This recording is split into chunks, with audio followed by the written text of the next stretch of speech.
हाँ, तो देखो अपन आज बात करेंगे बहुत इंपॉर्टेंट मुद्दे पे कि रीट पात्रता का रिजल्ट आ चुका। रिजल्ट का मतलब है आंसर किया चुके, तो रिजल्ट आ चुका और आगे क्या करना चाहिए, कौन कौन पास हो रहे हैं, कितने मार्क्स चाहिए, कितने मार्क्स वाला पास है, कितने कम है तो भी पास हो जाएगा, और आगे क्या करना चाहिए, पूरी रणनीति, कैसे आंसर चेक करें, ये अपन को सारी बात ध्यान रखनी है। ऑथेंटिक इन्फॉर्मेशन है कि जिन्होंने रीट पात्रता का एग्ज़ाम दिया, अपना रीट मेंस का बैच भी चल रहा है, आप सभी लोगों को पहले भरोसा था और रिजल्ट तो खैर पेपर दे के आए थे उसी दिन आपको पता लग गया था, तो आप सब ने मेंस का बैच ज्वाइन कर रखा है। और जो लोग और भी थोड़ी बहुत डर था मन में, उनका डर दूर हो जाएगा। थोड़ी मेरी बातें ध्यान से सुनना, आगे क्या करना है। एक्चुअली थोड़ी सी बात तो अपन ये कर लेते हैं कि जो रीट पात्रता वाले हैं, रीट पात्रता, इसमें जो पास होने के लिए क्या क्राइटेरिया था, थोड़ी सी बात ये कर लेते हैं। देखो, जो जनरल कैटेगरी के लोग थे उनको चाहिए थे 60% नंबर, यानी कि 150 में से 90 क्वेश्चन सही करने थे। 90 क्वेश्चन आउट ऑफ 150, 150 में से 90 क्वेश्चन सही करने थे उनको, ये है बात, है ना। फिर बात आई थी ओबीसी की। ओबीसी, एसटी, एससी, इन तीनों के लिए चाहिए थे 55%, यानी कि 83 मान के चलिए, 83 क्वेश्चन जो इनको ठीक करने थे आउट ऑफ 150 क्वेश्चन, ठीक है। ये कुछ क्राइटेरिया था। जैसे या फिर कोई शहरिया जनजाति से हैं तो शहरिया जनजाति वाले को 36% चाहिए थे, है ना। 36% आप निकाल लो। 36 आउट ऑफ 150, 36% अगर आप 150 का निकालोगे तो आपको मालूम चल जाएगा कि 5 की टेबल से 3 बार या 2 बार 18, 54 क्वेश्चन, ठीक है ना। यानी कि उनको जो है 54 क्वेश्चन आउट ऑफ 150 करना था। जो शहर या जनजाति का कोई बच्चा है तो उसको 54 क्वेश्चन ठीक करना है, ये शहर या जनजाति के लिए था। इसके अलावा जो दिव्यांग है ना, दिव्यांग को 40% नंबर चाहिए थे। 40% नंबर चाहिए दिव्यांग को। 40 का मतलब है 40/100, मतलब परसेंट निकालो 150 का, तो आप निकालेंगे तो यानी कि 60 क्वेश्चन आउट ऑफ 150 क्वेश्चन आपको करना था। ये बात थी दिव्यांग कैटेगरी के लिए। बाकी जो परित्यज्य हैं, विधवा हैं, महिलाएं हैं ना, अन्य परित्यज्य विधवा जो भी, उनके लिए चाहिए थे 45% नंबर। 45% निकालेंगे तो कितना बैठेगा, ये 60 65 बैठ जाएंगे, 65 70, ठीक है। तो 45 भी निकाल लो आप, तो आराम से इसका परसेंट भी निकाला जा सकता है। मैं आपको सिखा भी रहा हूँ ताकि मैथ्स के भी 2 क्वेश्चन ठीक हो जाए। ये अपने हो जाएंगे 15 नंबर, कितने हो जाएंगे लगभग, इसको भी काट लेंगे तो लमसम मतलब ऐसा मान के चलिए 135 में 2 का करेंगे तो 62 63 65 क्वेश्चन मान के चलिए, ठीक है। 65 मान लेता हूँ मोटा मोटी आउट ऑफ, इस तरीके से अपन को जो है करना था, कुल मिला के 45%। तो ये कुछ क्वेश्चन है जिनके बन रहे हैं, वो मतलब ठीक है। अब क्या है, 1 नंबर मैथ्स के अंदर बोनस भी मिला है। एक क्वेश्चन जो है मैथ्स में वो बोनस मिला है। अगर मैथ्स वो सबके लिए मिला है, अगर बोनस मिला है तो वो ऐड हो जाएगा एक तो सभी जने अगर एक एक कम भी बन रहे हैं, 90 सही नहीं हो रहा, अब 83 नहीं हो रहे, 54 नहीं हो रहे, 60 नहीं हो रहे, या 65 62 नहीं हो रहे। अच्छा, परित्यज्य के साथ में भूतपूर्व सैनिकों को भी यही चाहिए भाई। भूतपूर्व जो सैनिक अगर कोई हैं तो उनको भी 45% नंबर ही चाहिए। तो मैं ये बात कर रहा हूँ कि ये कुछ आपको नंबर क्वेश्चन चाहिए थे, लेकिन आपके कितने कम पढ़ रहे हैं कोई बात नहीं। अगर 90 वाले के 87 88 सही हो रहे हैं, 87 88 तो आपका चांस है। 2-3 नंबर एक आधा देखो बोनस मिल जाता है, और एक आधा जो है आपको करेक्शन भी अगर लग रहा हो किसी में, तो आप मुझे कमेंट करना कि आपको पेपर भी डाल देंगे, टेलीग्राम पर भी डाल देंगे, अपने प्लेलिस्ट उसमें एप्लीकेशन में भी डाल देंगे, पेपर भी डाल देंगे, इसके आंसर किए भी डाल देंगे। आप ज़रूर बताना कि इस पेपर का ये वाला क्वेश्चन जो सर हमें शक है, इसका आंसर ये होना चाहिए, तो मैं आपको उसका कोई सॉल्यूशन बताऊंगा अगर आपको किसी पर शक है तो, ठीक है। तो अपन उसमें आपत्ति भी लगाएंगे, क्योंकि आपत्ति लगाए बिना नंबर मिलते नहीं है। तो एक आधे आपत्ति वगैरह मिल जाता है। कुछ क्वेश्चन और भी होते हैं जो जब फाइनल रिजल्ट जारी करते हैं ना आपका, तो एग्ज़ाम जो आपके हैं वो एक आधा नंबर बढ़ा के फिर दे देते हैं, उस सभी को दे देते हैं कॉमन ओवरऑल। बहुत जगह ऐसा देखा गया है, ठीक है ना। तो अगर 88 87 भी बन रहे हैं आपके, ठीक हो रहे हैं तो सही चल जाएगा। और अपने 83 वाला 80 बन रहे हैं तो अभी सही है। 80 वालों का भी चांस काफ़ी बढ़ जाएगा, बिकॉज एक तो यही मिल गया और एक दो का और जुगाड़ हो जाएगा कहीं ना कहीं, देखना आप। 54 वाले 52 51 है तो भी ठीक है, ये 57 58 वाले ठीक है, ये 62 61 वाले ठीक है। अब कैसे क्या करना है, देखो ये आंसर की है आपको, हालांकि आंसर की दिख रही होगी, नहीं दिख रही है तो इसको वैसे मैं आपको भेज दूंगा टेलीग्राम पर प्रॉपर वे में। इसमें एक्चुअली कैसे देखना है आपको ये ध्यान रखना, पहले पेपर आंसर की देखनी भी आनी चाहिए। ये जो इधर नंबर दे रखे हैं ना 1 से 30, इस पर मत जाना, ये तो एक नंबरिंग है कि भाई 1 से 30 नंबर 1 से 30 प्रश्नों का हिसाब है। बाकी एक पेपर है, paper A, paper B, paper C, paper D, ये 4 पेपर हुए थे। ABCD कोडवर्ड है, मतलब जिनका ए सीरीज का पेपर है, किसका बी सीरीज का पेपर है, किसी का सी सीरीज का, किसी का डी सीरीज का पेपर है, ठीक है ना। ठीक है, अब क्या है कि आंसर दिया हुआ है डी, आंसर क्या दे रखा है डी।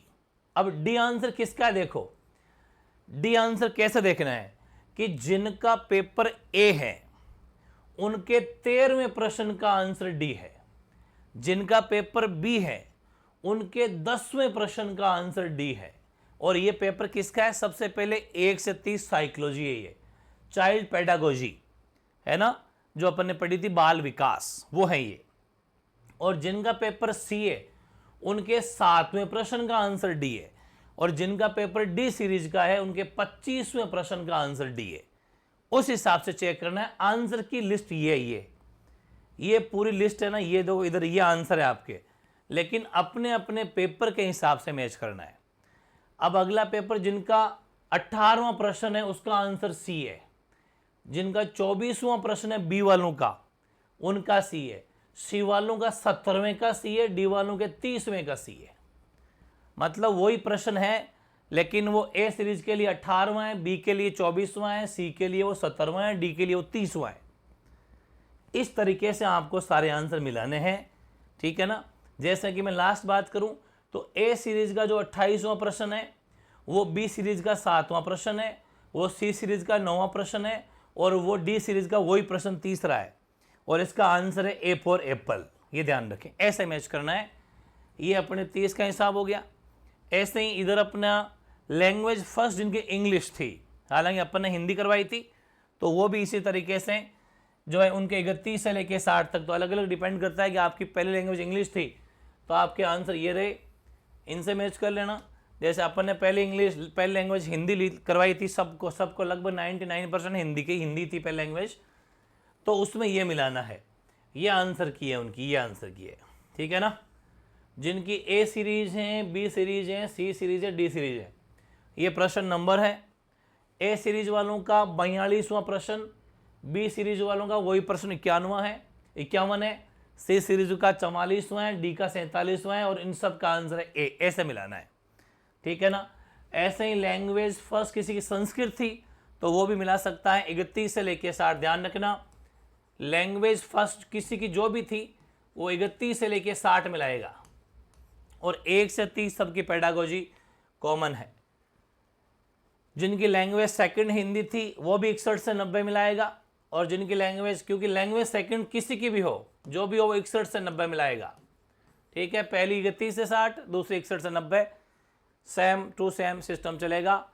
और जिनकी इंग्लिश थी वो ये मिला लेगा, सब 61 से 90 रहेगा। अब है मैथमेटिक्स के मिलाएंगे तो सबको 91 से लेके 120 तक मिलाएगा। लास्ट सब्जेक्ट जो पर्यावरण है वो 121 से 50, ये तो सबके कॉमन है।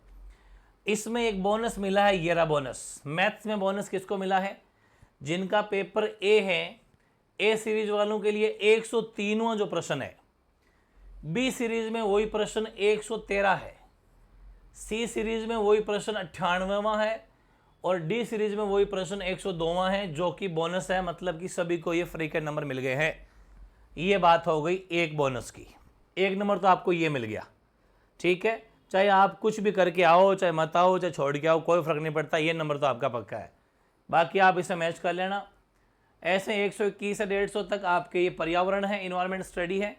इसमें भी चारों पेपर की, ये चारों कैटेगरी है, ABCD, और ये आपके आंसर की है चारों की। इन नंबरों पर नहीं जाना, ये प्रश्न नंबर का हिसाब दिया हुआ रहता है, इन पर आपको नहीं जाना है।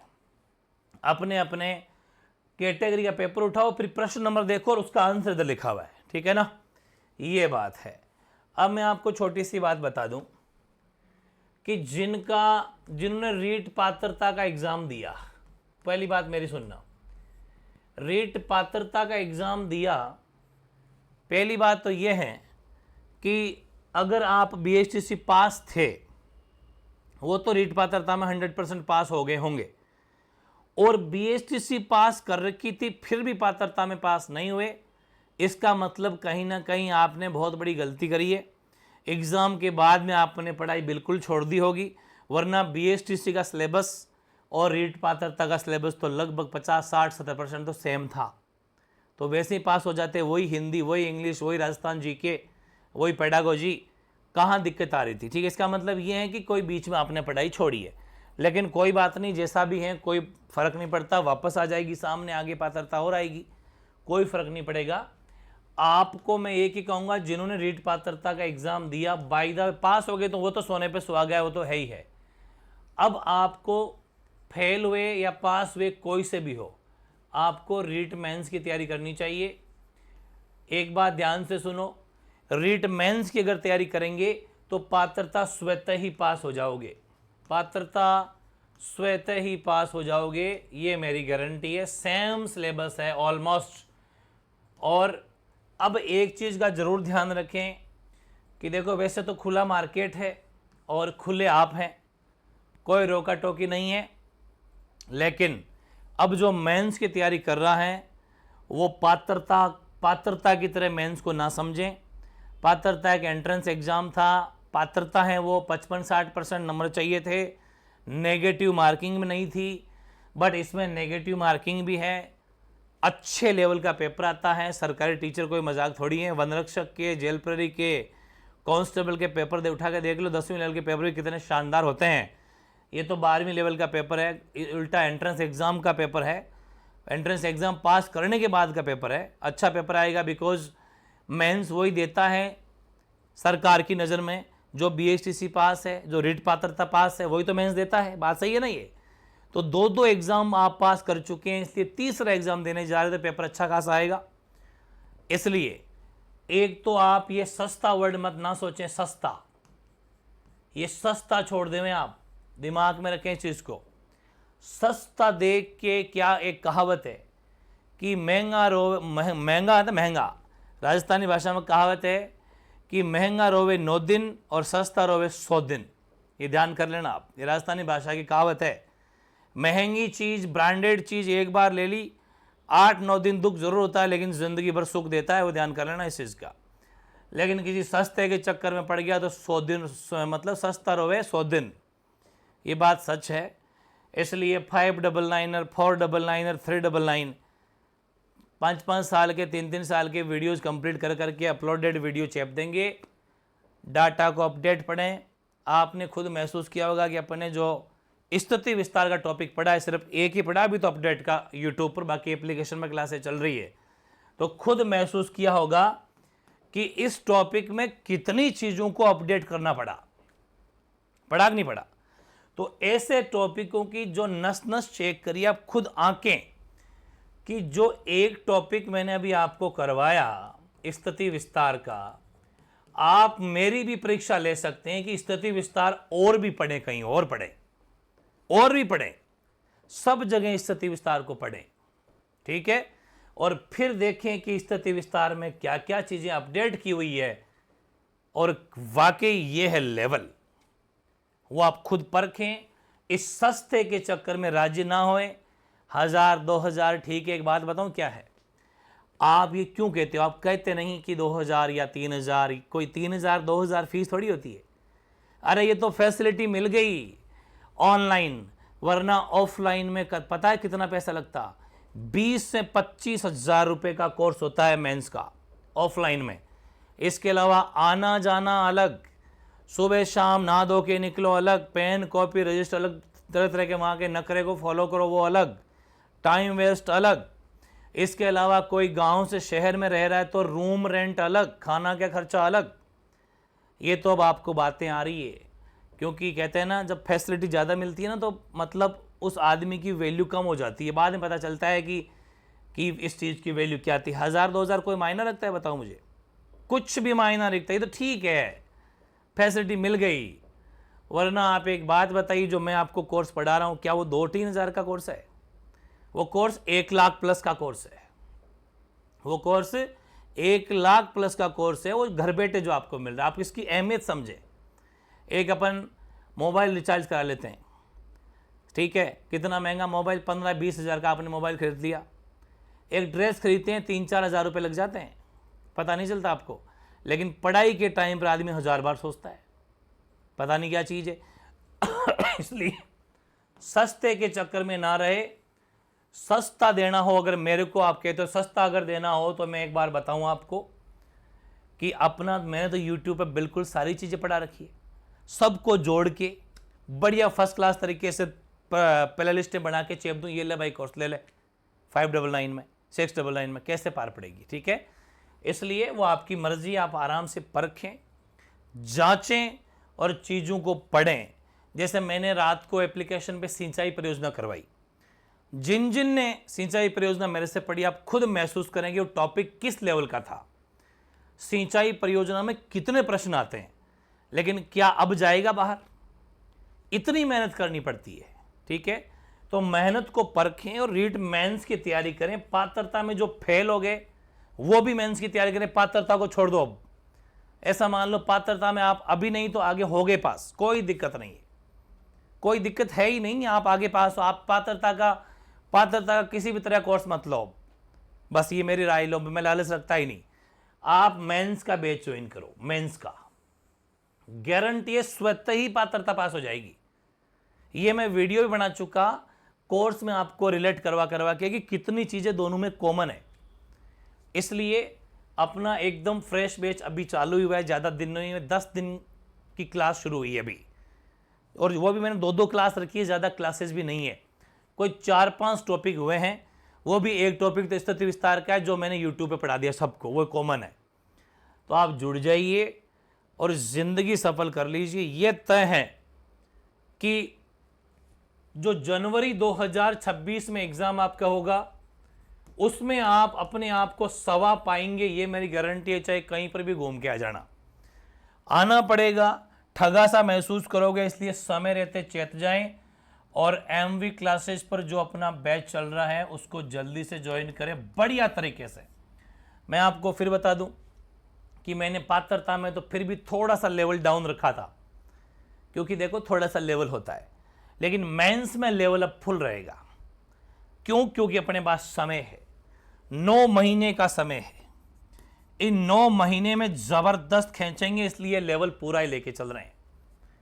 हंसते खेलते कोर्स कब कंप्लीट कर लेंगे उस बात को मैं आपको पहले ही बता देता हूं कि अपना अगस्त सितंबर लास्ट है, अगस्त तक कोर्स आपका हो जाएगा, अगस्त 2025। बस ये लो, अगस्त तक कोर्स होगा हंसते खेलते। अप्रैल पूरा पड़ा है, मई जून जुलाई अगस्त 5 महीने में बहुत ही प्यार से 2-2 3-3 4-4 क्लास लेके, ज़्यादा बर्डन नहीं, 8-8 क्लासें चेप दी, पूरा का पूरा अपलोड चेप दिया, दबके वजन से नहीं, सिस्टमेटिक से 3-3 4-4 3 क्लास होगी लास्ट। हंसते खेलते पढ़ेंगे, पहले टॉपिक पढ़ेंगे, फिर उस टॉपिक का लाइव टेस्ट लेंगे, पहले टॉपिक पढ़ेंगे फिर उसका लाइव टेस्ट लेंगे, और जैसा आप मुझे जानते ही हो। फिर बीच बीच में बिना बताए सरप्राइज टेस्ट लूँगा ताकि टॉपिक को रिवीजन होता रहे। ये सारी चीज़ें अपन करेंगे, बहुत शानदार तैयारी होने वाली है। ये अपना बहुत ही फ्रेश बैच 10 मार्च से हालांकि, लेकिन 12-13 तारीख से स्टार्ट किया था क्लासेज, और अभी क्लास ज़्यादा हुई नहीं है, 4-5 क्लास है। लाइव फ्रॉम स्टूडियो है। किसी भी तरह की हेल्प चाहिए तो आप चैट पर हेल्प कर मतलब कोई चीज़ लिख सकते हो। एप्लीकेशन का नाम अपने एमवी क्लासेज है। और फिर बता रहा हूँ, सिविल सर्विसेज लेवल की तैयारी अगर करनी है और असली सरकारी टीचर बनना है तो समय ना निकालें, समय जाया न करें और देरी ना करें। एक बहुत बेहतरीन बैच है, बहुत शानदार बैच चल रहा है, उसको ज्वाइन करें। सभी को best wishes, God bless you. फिर भी किसी तरह की हेल्प चाहिए, कोई भी क्वेश्चन में डाउट हो, कोई आपत्ति लगानी हो तो मुझे आप इसी वीडियो के लास्ट में कमेंट कर देना, चैट पे डाल देना, उसकी फ़ोटो भेज देना। बहुत शानदार करने वाले हैं, ये मेरी गारंटी है, ठीक है ना। कसर नहीं करेंगे किसी में, बहुत ज़बरदस्त पढ़ने वाले हैं। तो यही कहना है, आप जुड़िए और अपना फ़ायदा उठाएं, अपने बढ़िया तरीके से अपनी ज़िंदगी को सफल बनाएं, ठीक है। और जिस दिन शिक्षक बन जाओगे वो आपको पता ही है, जिस दिन आप, मेरा एक रूल और आपको अगर पता हो तो, अपन ने एक बात स्टार्ट की है भाई, आपको पता होना चाहिए कि जो स्टूडेंट MV क्लासेस से पढ़ा हुआ है उसका रिकॉर्ड तो मेरे पास है ही, वो तो आप जानते ही हैं, क्योंकि पूरा आपका ऑनलाइन रिकॉर्ड रहता है। जिसने हमारे यहाँ कोर्स लेके पढ़ाई करी उसका सिलेक्शन पक्का, अगर उसने पूरी बात मानी तो सिलेक्शन उसका अगर सिलेक्शन हुआ तो मैं उसको मेरे स्टूडियो बुलाऊंगा, और इस स्टूडियो के अंदर साफा और जो आपको ये फीस लग रही है कंप्लीट लिफाफा, साफा एंड लिफाफा आपको मिलेगा कि जो फी आपने यहाँ पर दी है वो उस लिफाफे में डाल के वापस मिलने वाली है। तो बताओ, है ना MV क्लासेस फ्री में पढ़ाने वाला चैनल, फ्री पढ़ा रहा हूँ। अब आपको मैं भाई चैलेंज तो दूंगा ही ना कि पास करो। बताओ कोई है ऐसा? ये चैलेंज है, एग्जाम को पास करो, फाइट करो, एग्जाम को पास करो और ले जाओ वापस निकलवा के सर से। यही तो बात है। साफा एक्स्ट्रा जा रहा है, साफा और शॉल, ठीक है। तो सभी को बेस्ट विशेष, ये मौका आप जरूर पावें और अच्छी मेहनत करें, कसर रहे तो मैं तो एकदम फ्रेंडली पढ़ाता हूँ। आपको पता है कि सर यह टॉपिक और पढ़ाओ, इसका रिवीजन कराओ ज़रूर फिर से। ये तो मेरे वीडियो आपने देख लिए, कल्चर, हिस्ट्री, पॉलिटी, किसी के भी, ज्योग्राफी, किसी भी तरह के, आपको कहीं पर भी ऐसा लगा कि पौन है, सवा मिलेगा, पौन नहीं, ठीक है ना। ये मेरा दावा है। बाकी सभी बच्चों के बहुत ज़्यादा कमेंट थे, तो उनको मैं बता दूं एक बात भाई, कि राजस्थान ज्योग्राफी का आपके बहुत ज़्यादा कमेंट थे। तो राजस्थान ज्योग्राफी का एकदम फ्रेश बैच, मतलब फ्रेश कोर्स है। ये एक अलग से जो है आज से चालू कर देंगे भाई, आज से ही चालू कर देंगे। राजस्थान ज्योग्राफी का सेपरेट लेना चाहिए ना, तो एकदम सेपरेट कोर्स ले सकता है। राजस्थान ज्योग्राफी का बिल्कुल 41 जिलों के हिसाब से अपडेट, 41 जिलों के हिसाब से फुल्ली अपडेट। बहुत ज़्यादा कमेंट थे कि सर वो पता नहीं कौन सा एग्ज़ाम है उसके लिए कि हमें सेपरेट ज्योग्राफी प्लीज़ करवा दो ना, क्योंकि मैं वो बैच चला नहीं रहा उसका। तो ज्योग्राफी उसमें ज़्यादा आ रही है, तो राजस्थान ज्योग्राफी का सेपरेट बैच अगर आपको चाहिए ना, काफ़ी को बहुत कमेंट थे, तो वो है 41 जिलों के हिसाब से फुल अपडेट ले सकते हैं। आज से उसको चालू कर देंगे, आप ज्वाइन कर सकते हो, ठीक है। Thank you so much. इस कोर्स का ध्यान रखें, ज्वाइन करें, जुड़िए। और फिर भी किसी तरह का डाउट हो, और भी कोई क्वेरी हो, और भी कोई मदद चाहिए तो आप कमेंट कर देना, एप्लीकेशन में चैट पे कर देना, चाहे यहाँ कर देना, ठीक है। मिलते हैं फिर। Thank you so much. Okay.